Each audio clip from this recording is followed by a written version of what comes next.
استاد از شاگرد خود پرسید مادر چیست؟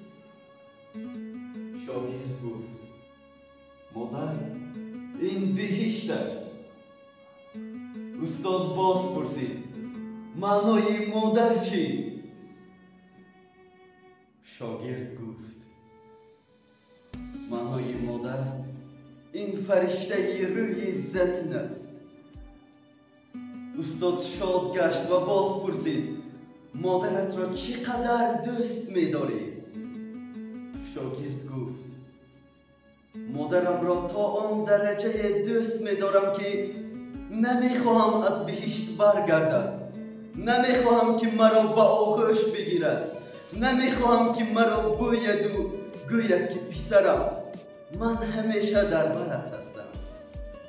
من مادرم را نهایت سخت دوست می‌دارم.